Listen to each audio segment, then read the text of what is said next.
IHSG mulai bahaya. Video kali ini saya akan lebih mengulas perihal IHSG dan ada dua saham yang diakumulasi dan bagaimana ya prospek kedepannya untuk saham-saham blue chip ya, khususnya ada Bank BCA, Bank BRI dan Bank BNI, Mandiri, lalu Telkom, Astra. Nah, kita lihat ya, blue chip itu seperti apa? Apakah mulai menarik atau tidak, dan apa peluang yang bisa kita peroleh jikalau memang benar IHSG-nya akan ke. Tonton video ini sampai selesai tentang IHSG secara keseluruhan di tanggal 13 Mei 2023. Check this out. Ini adalah gambaran IHSG ya secara keseluruhan, dan ini akan saya hapus dulu karena plan ini tidak berlaku ya, karena sudah tembus garis warna merah. Kalau sekilas ya, di daily ya, garis putus-putus ini akan menjadi krusial. Kalau hal ini terjadi akan membentuk yang namanya double top. Satu poinnya itu. Satu poinnya ini. Jadi ini poin yang pertama, sedikit bahaya. Saya akan warning terlebih dahulu buat semuanya ya. Di sini saya tidak ada niatan untuk memberikan apa ya, ketakutan, menyebar fear atau lain-lain. Lebih ke apa yang harus kita lakukan jikalau memang ini terjadi ya. Jadi kalau hal ini terjadi, IHSG-nya break dari garis putus-putus ini 6.500, dia akan goes to 6270 lah. Nah, ini kalau kita garis di sini. Nah, dan di mana ini adalah ya di sinilah bisa sampai sini 6240. Mana ini adalah dekat demand area yang sebelumnya ya. Sebelumnya ada area di sini. Konsentrasi di sini. Dan ini akan saya kasih warna yang sedikit beda ya. Kita kasih warna hijau. Dengan garis yang lebih tebal. Oke. Jadi ini bahaya ya, double top. Double top jikalau dia break dari 6.600. Nah, sekarang kan poin sekarang ada di 6707 gitu. Nah, kalau kita turunkan time frame di time frame 1 jam. Nah, ternyata ada sedikit pattern yang sudah jelek ya. Pattern secara 1 hour atau 1 jam, yaitu bukan inverted ya, sorry. Head and shoulder ya. Nah, ini terlihat ya, shoulder kanan. Ini kepalanya. Kita tarik. Ini kepalanya di sini. Oke. Nah, ini kepalanya. Seperti ini. Bentar, saya ganti warnanya lah. Saya kasih warna kuning lah. Nah, yang situ dengan ini shoulder kirinya.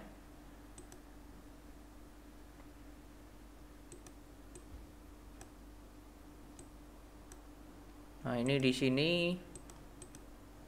Dan ini shoulder kanannya.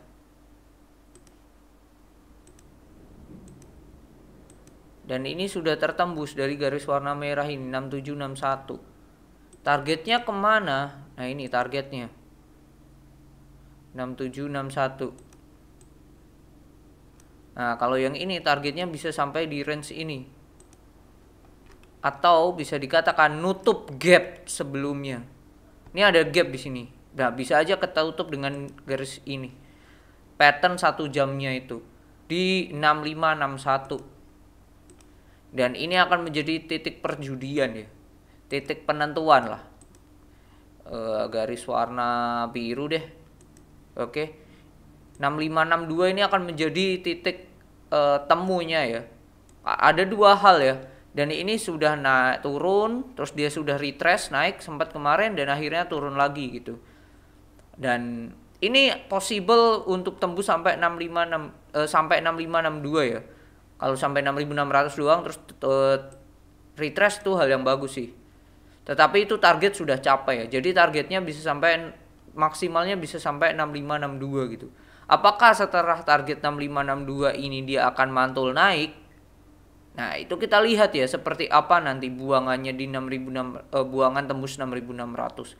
Kalau itu breaknya dengan volume yang kuat, be careful ya, bisa aja naik lagi untuk turun lebih dalam, yaitu sampai ke 6245.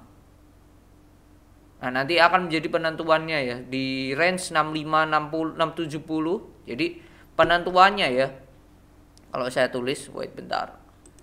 Penentuan pertama itu bisa dicek di range 6560 sampai 6600.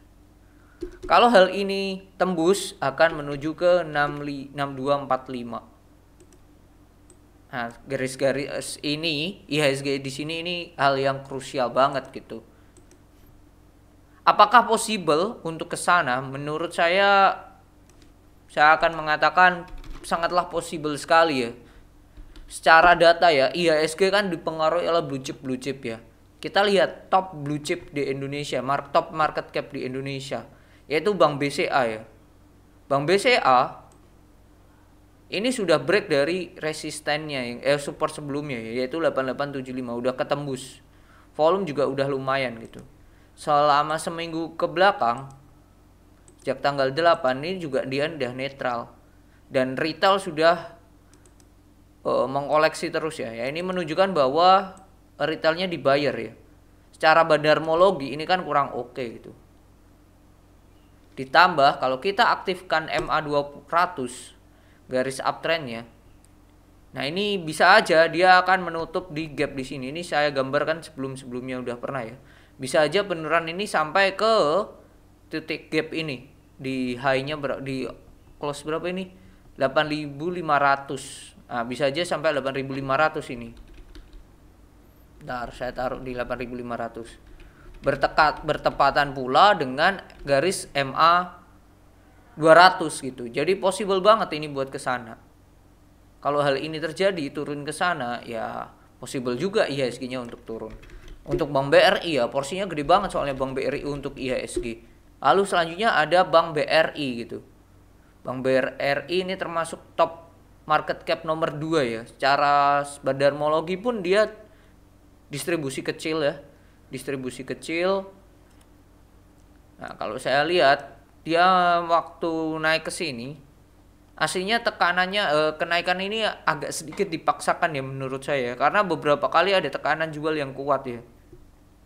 Dan volumenya pun juga makin turun gitu. Nah, ini possible juga dia buat ngetes dulu lah di 5.000. Kuat nggak sih? Satu, kalau dia nggak kuat ya akan ke 4.900 ya. Jelek-jeleknya bahkan sampai 4730 gitu. Nah, MA 200 ini ada di harga 4670. Nah, jadi kemungkinan besar kalau iya turun sampai sini ngetes garis putih 4730. Itu Bank BRI. Lalu selanjutnya ada Telkom. Ini salah satu market cap juga. Nah, ini bahkan big distribusi ya. Gede banget ini. Dan ini bukanlah candle yang menarik banget ini di perdagangan kemarin. MA 200 sudah ketembus ke bawah, udah ke breakdown. Jadi be careful ya di sini. Dia testing lagi nih. Ini demand areanya di testing nih Telkom. Lalu selanjutnya kita cepat aja ya untuk saham-saham yang lainnya. Ada Astra gitu. Kita cek Astra gimana. Sama big distribusi juga ya. Oh normal, sorry. Normal distribusi. Tadi masih loading ternyata. Astra Internasional atau kode saham ASI ya. Oke. Nah ini tepat di MA 200. Ini udah nggak berlaku. Saya hapus. Ada gap di atas ya. Gap di atas ini berarti menunjukkan memang dia ada sedikit tekanan yang agak berat ya. That's why dia dipaksa untuk turun. Tekanan jual maksud saya di sini. Akan kemana? Kalau melihat seperti ini ya, concern dia ngecek demand areanya dulu di 5830 ini sih. 5830 dia kuat apa enggak itu dulu sih. Satu itu baru kita bisa lihat kemananya gitu.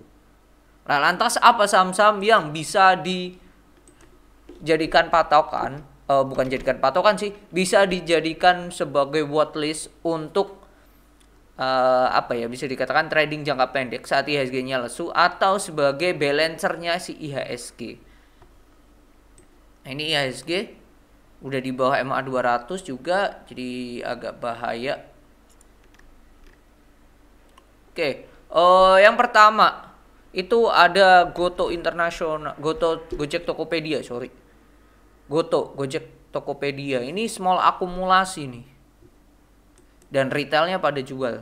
Ini tidak retail nih pasti. Dan yang jadi pertanyaan, yang jadi pantauan ya, di saat blue chip banking pada turun ya, kemungkinan besar yang menjadi balancer tuh biasanya ada dua, mining dan si tech sendiri ya, bisnis tech. Nah, sedangkan sendiri kita lihat ya, mining juga sudah mulai melemas ya. Kita tidak bisa memaksakan batubara perform terus setiap tahunnya. Itu nggak bisa ya, sudah waktunya mereka untuk koreksi gitu. Nah, lantas ya, menurut saya yang salah satu akan perform jadi balancer yaitu tech itu di Goto. Dia hari Jumat dia turun, volumenya memang gede ya, tetapi dia di situ-situ aja dijaga gitu. Hari Kamis pun juga candlenya bisa dikatakan retrace itu. Nah, garis 111 selagi di atas itu masih oke untuk Goto. Ini saya hapus. Targetnya kemana? Targetnya garis warna hijau 127 gitu. Worth it banget gitu. Bisa ditunggu aja dulu sih, deket-deket 111 boleh masuk. Yang pertama itu ada Goto. Lalu selanjutnya ada Arto. Arto, Bang Jago ini juga secara chart juga menarik, terus juga diakumulasi juga. Jadi ini juga bisa menjadi salah satu balancernya si IHSG ya. Nah, kita lihat ya, diakumulasi gede banget. Dan sahamnya naik. Baru kemarin breakout, volumenya juga kuat. Jadi selagi di atas 2400, Arto ini masih oke. Dan ini membentuk yang namanya pattern rounding bottoming. Nah, ini namanya pattern rounding bottoming ya. Targetnya ke berapa? Selagi dia kuat 2400 ya. Targetnya bisa sampai ke 2400. Nah, targetnya bisa ke 2780. Nah, di sini 2780 untuk si Arto. Jadi itu. So, penurunan yang dilakukan IHSG itu hal yang wajar ya, hal yang wajar di saat saya mengatakan ya kemungkinan besar IHSG di tahun ini akan setwi di situ-situ aja. Jadi penurunan ini hal yang wajar, tidak se-crash atau parah bahkan sampai seperti 2020. Saya meyakini akan hal itu. Jadi ya kemungkinan sedikit dibanting sampai ke itu tadi. Kita lihat ya, 65 60 sampai 6600 apakah ada perlawanan? Kalau nggak ada, be careful untuk sampai ke 6245. Konten ini tidak bermaksud untuk memberikan tekanan atau fear atau you name it lah ya semacamnya.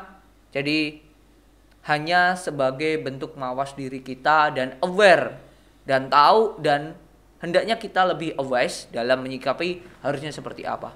Jadi itu semoga bermanfaat. See you on the next video. Bye.